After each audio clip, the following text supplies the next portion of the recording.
détenu politique la waaye boo tegee ñaari détenu nga xamante ne ni organisation institution yi taxawee ñii lañ leen téye si kaso bi ñii téye waaye lañ leen waaye bàyyi lañ leen ñu génn. pourquoi def nañ affaire yi gën a garaaw mais autorité politique moo décidé génne leen ñii dañ leen a bañ a génne. pourquoi parce que ñoom dañoo am benn coloration politique boo xamante ne arrangé wul ki nga xamante ne mooy gérer institution yooyu kooku boo ko téyee su boobaa am nañ droit ne kii détenu politique la waaye wees na sax détenu politique parce que gëm nañ ñun ñëpp ay otage politique lañ fi amoon. parce que bu ñu teg ci bërëb ci diir boo xamante ne toll na noonu nga xëy chaque jour di gis ñoo xamante ne ay faits yu gën a garaaw téeméeri yoon lañ leen jàppee ñu am liberté provisoire sa kanam lu nekk nga koy gis ñoo xamante ne ils ont fait des choses extraordinaires. parfois sax dossiers yi nga xamante ne moom lañ téye des gens yoo xamante ne dañ ci am taxawaay yoo xamante ne moo gën a jéggi dayoo téeméeri yoon mais c'est des gens qui ne sont jamais inquiétés. donc je crois que yu mel noonu su amee am nañ droit ne lii ñi nga xamante ne dañ leen jàpp ay détenus politiques la kaw torture ñu ngi ko ciy wax ak yooyu ne amul mais am na manifestation yi amoon au mois de mars ak au mois de juin boo laajee ñi nekk biir Rebeuss di nga gis ni am na fa détenus yu bëri yoo xamante ne bañ ñëwee ñii dangay gis seen tànk lañ koo damm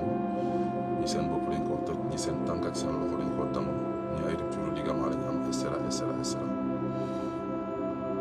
te ñooñu bi leen di jàpp lañ leen teg jafe-jafe yooyu yëpp donc am na ñu bëri ñoo xamante ne dañ toog c'est-à-dire que avocats yi xam nañ ko les certificats médicaux sont là pour le prouver mais ñoom ñi dal sax ñoom mën nañ koo témoigner seen bopp wala sax ñi nga xamante ne ñoo doon faj biir Rebeuss donc loolu loo xamante ne loolu avéré la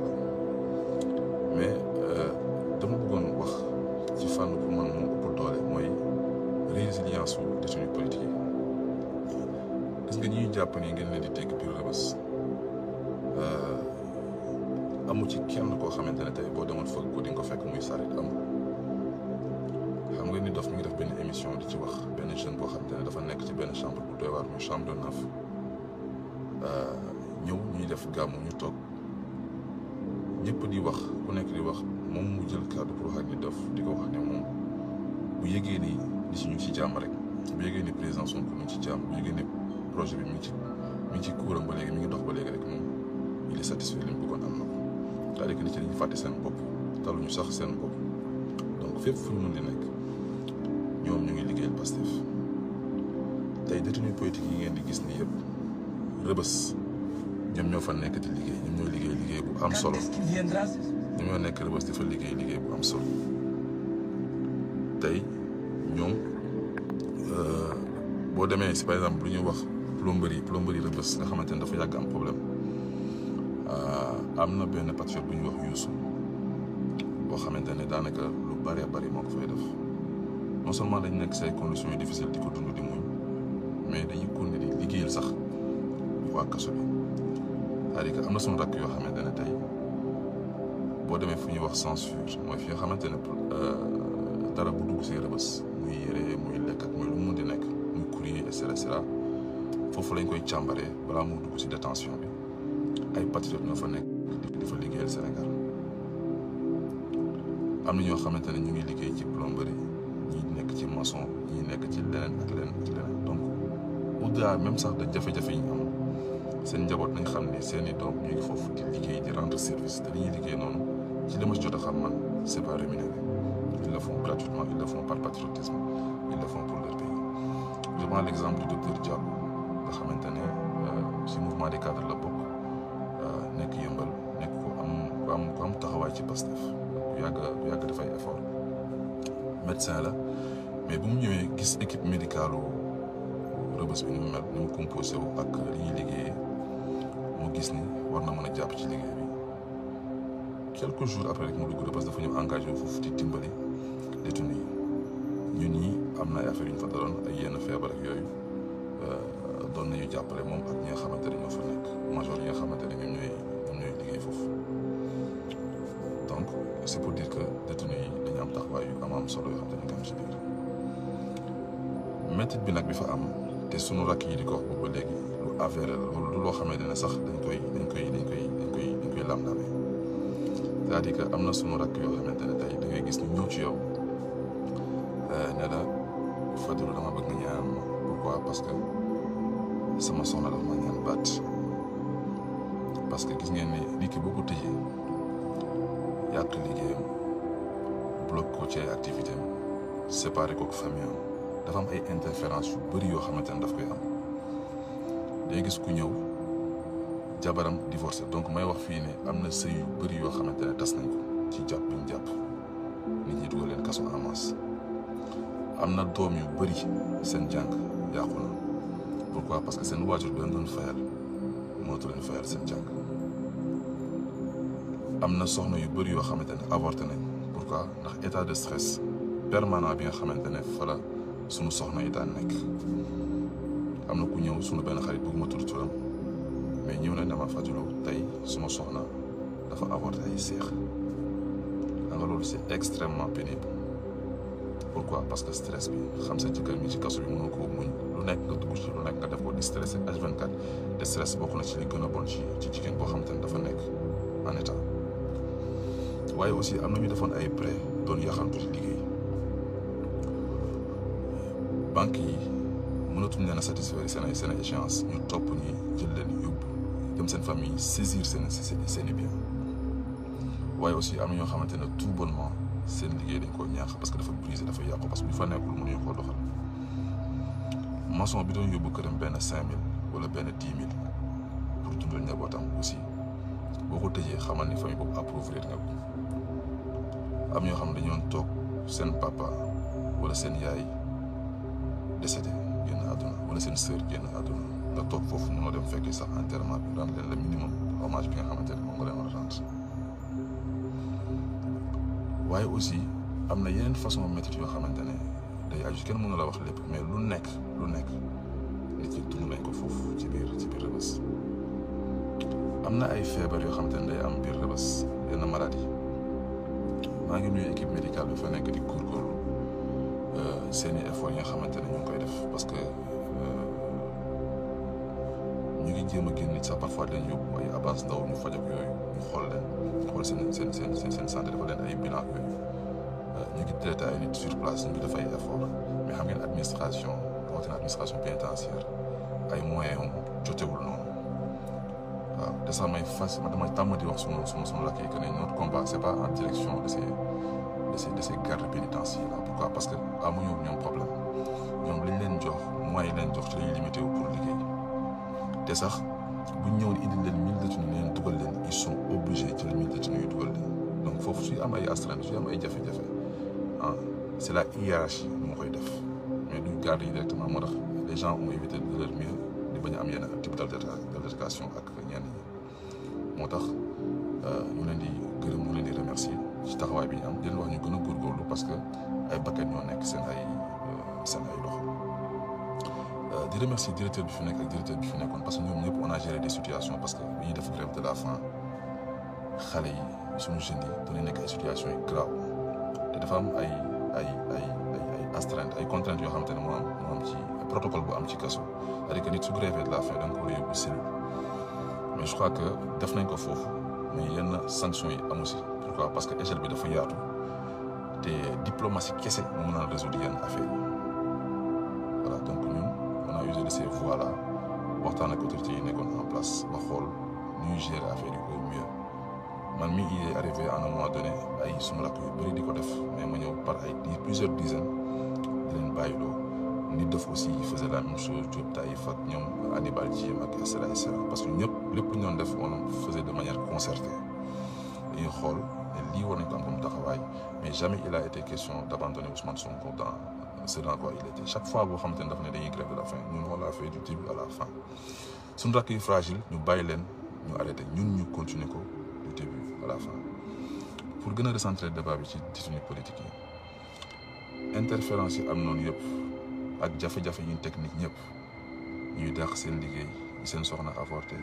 seen jabar demande de divorce seen doom seen jàng yàqu ñu defoon prêt banque yi topp leen ba ñoo saisir seen i bien mais ñi amul business di dund seen njaboot ñu break ko waaye aussi ouvrier yi nga xamante ne jàpp nañ leen de manière vraiment arbitraire xale yi ndaw yi ñu jàpp nga xamante ne dañuy gis koo xamante ne sax dañu jàpp magam mu dem di ko yóbbul añ ñu jàpp ko am ko ma xam koo xamante ne depuis mois de mars dafa nekkoon magam lañ jàpp ñoo di ko yóbbul ak ñuy jël ko dóor ko ci CREI bi xam nga loolu kenn mënu ko expliquer Sénégal moo tax bu ñu gisee ni ci di libéré nit ñi am ñu taxaw di am yenn taxawaay yi ak yenn wax yi c'est-à-dire que débat boobu mérité wul sax ñu si tontu en fait parce que injustice keese lañ jàppee nit ñi te ñi leen jàpp ñoo war a xool seeni moyens pour génnewaat leen d'ailleurs maa ngi déglu benn intervention maître Moussa Sarr que je trouve très pertinente bi ñu ko laajee ne ko non par rapport ak liberté Diomaye ak affaire mi non autorités yi ñoo ko jàpp te xam nañ fa la ñuy jàpp ñu génn ko suñ ko bëggee génne ils n'ont qu'à le faire man par exemple je suis dans le même dossier que Ousmane Sonko ak le président Ousmane Sonko ak Bassirou Diomaye tey génn naa xawma sax les tenants et les aboutissants mais je crois que dossier boobu man su ma si génnee ku mel ni Diomaye ku mel ni président Ousmane Sonko amatul lu muy def ci biir parce que ñun doon nañ liggéey ci Pastef vraiment à un niveau stratégique te mosuñu fekke fu ñu planifier lu ñaaw suñuy droit xam nañ ko di ci taxaw mais mosuma gis fu Ousmane Sonko taxawee di planifier quoi que ce soit en rapport ak seen chef d'inculpation yi nga xamante ne moom lañ teg ci kawam wala Diomaye Bassirou Diomaye di def boo xamante ne dafa méngoo loolu wala suñu beneen rakk man mosuma ko gis mosuma ko fekkee te je sais que parti bi liggéey nañ fa et puis fekk nañ lu bëri aussi ci parti bi voilà xamuñu loolu ci Ousmane Sonko xamuñu ko ci Diomaye wala ñu jàppoon nañu suñu bàyyee rek qui pour le plus pour le moins parce que au même titre la ñuy jàppee même chef d'inculpation yi la donc ñun aussi suñu bàyyee dañu doon toppee ay fekk mais je crois que suñu rakk yi nga xamante ne toppawuñ leen yooyu yëpp ay manifestation kese la wala ñu leen mën a bàyyi qu'il mérite amplement de sortir j'en profite pour dire aux patriotes que peut-être Macky Sall président Macky Sall gën a bëgg jàmm mais da ngeen di taxaw bu baax a baax seeni droit c'est-à-dire que manifester droit la c'est un droit constitutionnel kenn mënu la ko dindi taxaw ci ba mu ferme loolu c'est pas des choses à négocier quoi mais bu leen gën a bëgg jàmm parce que lii muy woote nii business am la les gens nous parlent d'amnistie loi d'amnistie tout ça là mais loi d'amnistie ñun suñu yoon négocier tu sais pourquoi parce que lu suñu débat bopp xam ngeen ni boo leen demoon élection yéenay gagné incha allah donc vous êtes en pole position vous avez réussi à reléguer ñu bëri ci nekk ci sphère politique ba nekk en pole position à 10 ans macha allah am ay martyrs yooyu am il faut pas que tous ces efforts là soient vains maanaam mu dem ci neen mënul dem neen ñi ci deewuñu pour affaire di naax saay nit ci dugguñ leen kaso pour affaire di naax saay nit ci nekkuñ di xeex ku dégg bëccëg bàyyi seen activité yëpp pour affaire di naax saay donc affaire dafa war a am aboutissement positif Ousmane Sonko wax na leen ci livre am solution ne xeex bi lu mu tar lu stratégie bi baax lu ñuy ingénieur dans les propositions tant que atteindre ñu la station ultime pour mën a changer dëkk bi rek on aura tout échoué c'est-à-dire que day mel ni defuñu woon dara te liggéey bi bu kenn fàtte ne du liggéeyu Ousmane Sonko du liggéeyu qui que soit liggéey bi liggéeyu Sénégal la te Ousmane Sonko ci loolu la leen mos a woote depuis 1960 nit ñaa ngi liggéey di xeex pour Sénégal buñ ko fàtte jamais il faut jamais perdre ça de vue jamais parce que tey ñun dañuy nekk ci finalité mais liggéey bi commencé na yàgg na Ousmane Sonko ci boppam benn bés ñu may naan moom ci boppam papam radié nañ ko fonction publique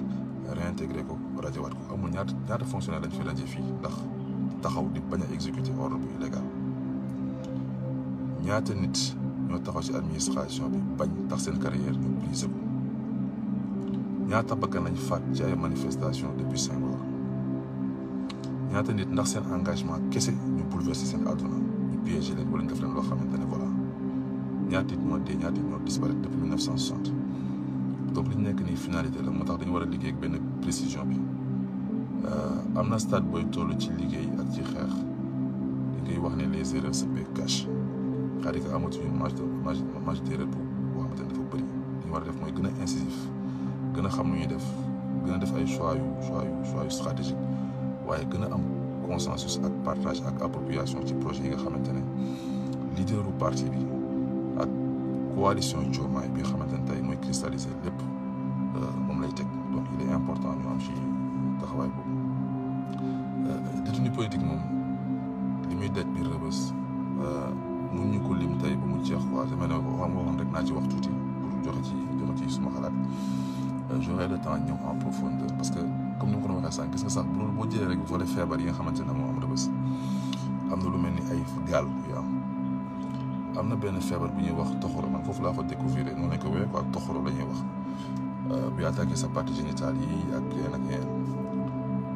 am na ñenn ñu ko amul mais ñu bëri ñi nga xamante ne dañuy nekk ci yenn nekk yi nga xamante ne day fees dell bëri nit ñi ci di seerante noonu ñu si bëri yenn feebar yi xam nga foofu ndox bi su manqué ñi ci nekk en surnombre ci chambre bu war a jël 30 personnes nga def fa 90 personnes chambre bu war a jël 100 personnes nga def fa 200 personnes moo def rek promiscuité bi day yokk humidité bi manqué ndox bi ñëw